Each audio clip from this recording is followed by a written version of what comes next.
Well, hello, everyone. My name is Kevin O'Connell, and I serve as the Director of Student Integrity and Community Standards at the College of the Holy Cross.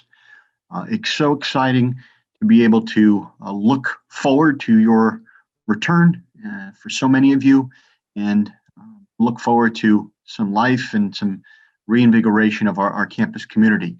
Of course, this sort of type of beginning, we hope, will accompany the absorption of new information as it relates to how we can continue to be together while also being cognizant and mindful of the COVID-19 predicament that we all continue to navigate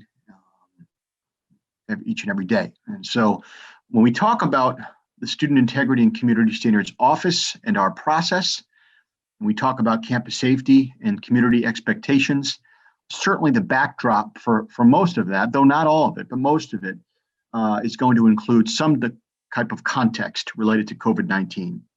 And so it's very important. I'll be sharing a lot of information that speaks to the office broadly and our community expectations broadly, and what it means to be at a COVID-19 sort of influenced environment right now. Certainly, we want you to be able to take this seriously and be aware of where you can find information on what the college's expectations will be and what they are currently, and then how you can continue to reinforce what your understanding is. Because as we know, sometimes the predicaments change, and for better or for worse, and that's going to influence the loosening of certain restrictions or certain circumstances, constricting.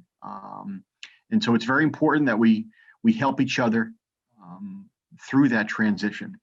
And so before I share information about the office broadly, I want to get right to what COVID-19 compliance will look like this year and how you can find the information. If you're able to, while you're reviewing this presentation, please pull up your search engine. And if you use Google, great. If you type in Holy Cross Student Integrity, we should be the first search result that comes up, we being the Office of Student Integrity and Community Standards.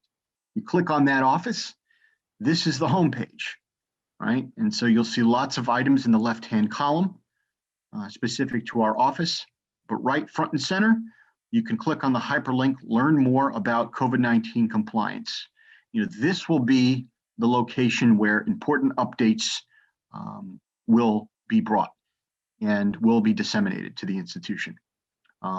You'll find things about employee compliance there as well, but specific to student compliance, how many individuals can be in any one given space, what are the testing requirements like in terms of what obligations do we as individuals have to make sure we're testing regularly, depending on our predicament, on where we are, taking classes remotely versus being on campus. Mask wearing, of course, face coverings, everything that's related, as well as what the possible consequences could be for any given offenses or where there's issues of a lack of compliance. So it's very, very important that you remain diligent in checking this website regularly, and that you reach out for any questions or areas for clarification that you might have. We're happy to help you, but we're also going to be pretty stringent as it relates to making sure we're all meeting a very specific, clear standard of living together. And so thank you for your specific attention to COVID-19 compliance, and I wish you the best this semester and beyond. And so I look forward to sharing now more with you about our office and community expectations more broadly. So when we talk about the Office of Community Standards, there's a very important tenets that guide the work that we do, right? So I'm not a law enforcement officer. I'm a college administrator.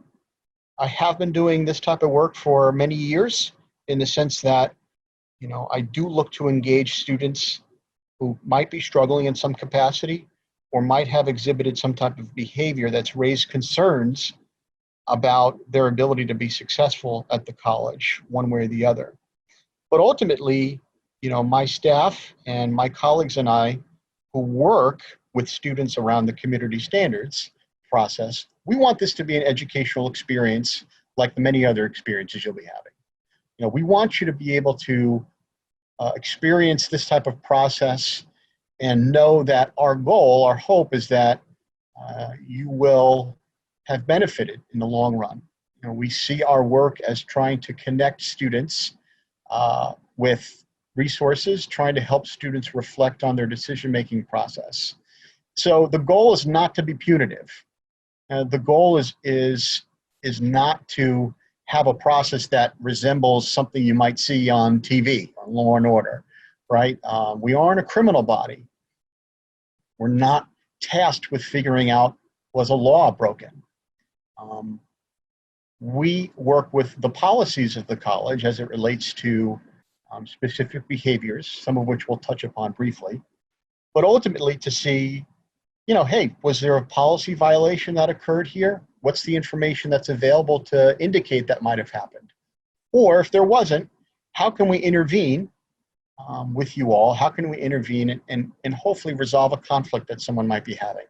Maybe something's going on with the roommate, or there's a concern, regarding an issue on the floor and how people are getting along, or how there might be some conflict. We're here to intervene and hopefully improve those situations. I shared that I'm not a law enforcement official, but I do work closely with staff at the college who are. And so you'll see, and you'll get a chance to hear from my colleague, the Deputy Chief of the Holy Cross Department of Public Safety, Sean Bavieri. And Sean and I work closely. And although some of his obligations are quite different as a law enforcement official, our efforts often run parallel in that we have a shared goal of keeping everyone safe. You're going to learn in a lot of different ways, and a lot of staff here are going to facilitate a learning experience from their viewpoints and their lens, depending on their role at the college. Our role is to help students learn through accountability. So maybe if you think back to a time in your own life where a close friend or a family member, maybe they pulled you aside, or they came and tried to speak with you privately, and they had a tough conversation with you. And maybe they said, listen, hey, we've noticed that you've been kind of acting this way, or we noticed that this happened before, or we overheard you acting this way, and we're worried about you. And we're not sure. This doesn't seem like the person you are. Your behavior seemed really out of character. How can we help? And how can we make sure that this doesn't continue?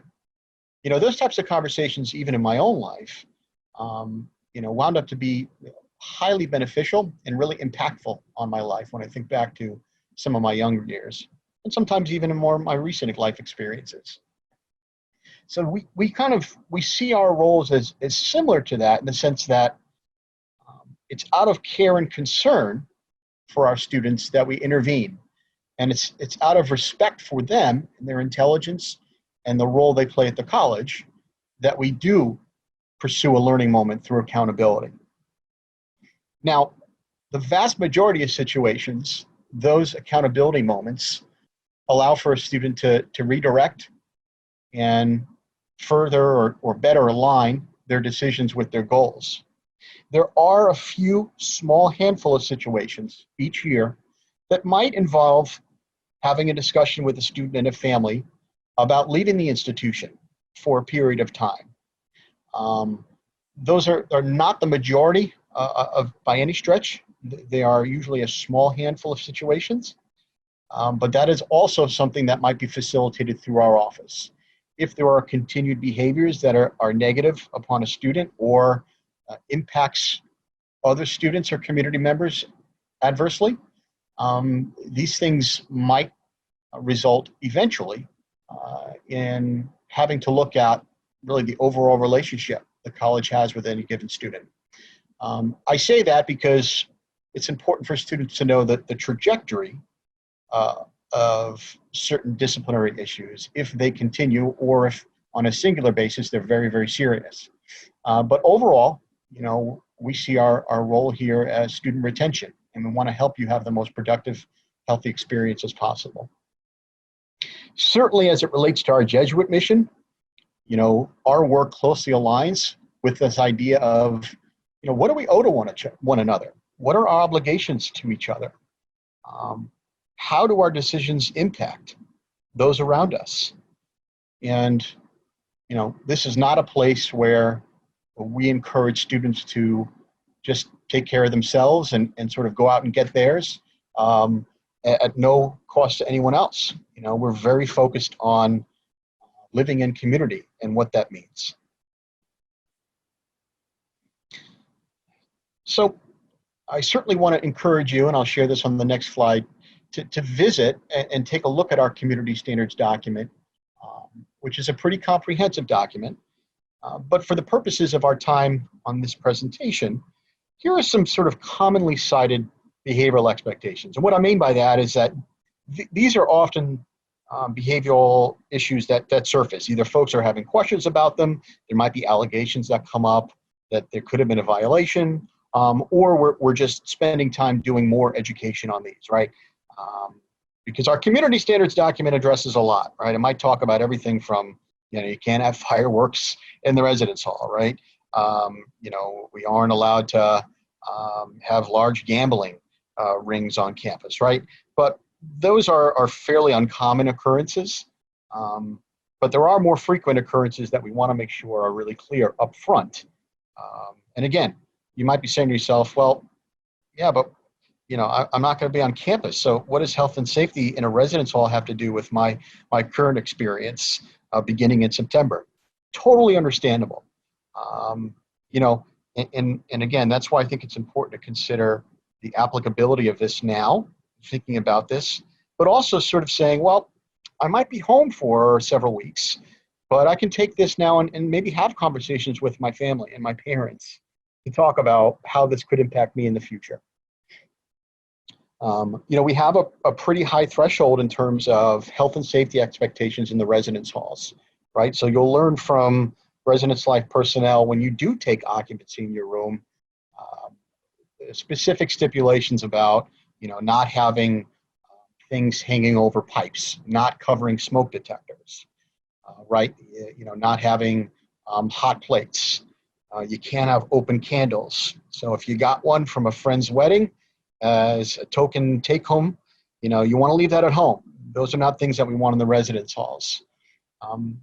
We obviously have policies at the college that reflect federal, state, and local laws as it relates to alcohol and other drug use and possession, right? So students under the age of 21, you can't be in possession of alcohol. And even if you are 21 or over, again, thinking future oriented, there are still stipulations on how we want folks to use alcohol responsibly. Having noted that, we know what the research says, folks. We know that the research tells us that, there's quite a significant percentage of students coming into college that have some prior or even some regular alcohol use. So again, learn what the policy says, but you need to figure out, who is it that I should be making sure, I'm holding myself accountable to meeting the Holy Cross expectations. We take issues regarding civility and collaboration and cooperation pretty serious. So anytime that a resident assistant or a dining hall staff member or a member of our public safety personnel are giving specific directives because of their role, we don't want to see a significant back and forth or significant contesting or disregarding. That doesn't mean you can't have questions, totally fine, but we do take things like, hey, if you're asked to present identification, right, you need to provide the identification. You don't want to walk away and pretend, the person wasn't speaking with you. Those things can become problematic quickly.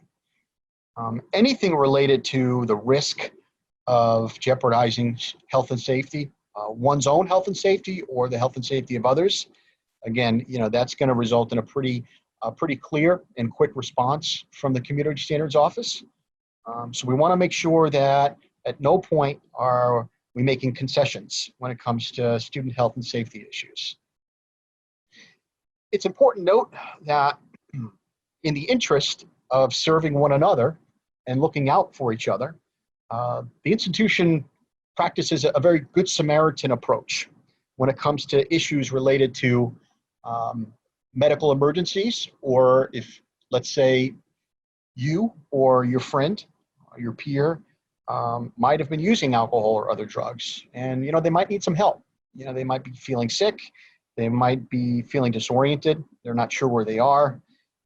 We want you to call us for that. Please call us. Call public safety, get a resident assistant. Those types of good faith reports allow us to sort of say, hey, we're not going to sort of just talk about policy and say that, well, geez, you shouldn't have been doing this in the first place. That's not our goal. We're going to thank you. We're going to say, hey, we appreciate you reaching out.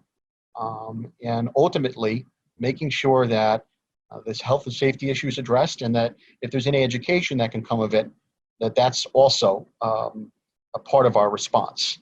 So that's really important, and I would encourage anyone to contact me or anyone else in the Office of Student Affairs if you have questions about that. Does that mean that the fifth time this has happened, or someone's had to go to the hospital multiple times, or they were being very combative? Does that mean that the college is going to do nothing every single time? Probably not. But I'll tell you that those are pretty few and far between. And the vast majority of situations where someone has reached out in good faith to get someone help, even if there is alcohol or drugs involved, we don't take a disciplinary response. We really focus on just getting them help. So we refer to that approach as our Good Samaritan policy, which is also in the community standards document. So where we are on campus, we're right behind the Cool Beans Cafe. My office is in Hogan 109. Again, something to take note of for when you do visit campus, but I'm absolutely accessible during business hours. And sometimes I'm even doing work before or after. So please reach out to me. Here's my email address and my office number, not my cell phone number. And you want to type in your Google address, type in Holy Cross Student Integrity, and we're the first search result that comes up. So you can reach me via phone or email, or if you Google my office, you'll see that full community standards document, and you can actually send in sort of a report on your own. So there's lots of ways you can reach out to me. I'm excited to see you on campus at some point in the near future. I'm excited to welcome you formally and in person. And I want you to know that we support you 100% as you make such an important life change in adjusting to our college community.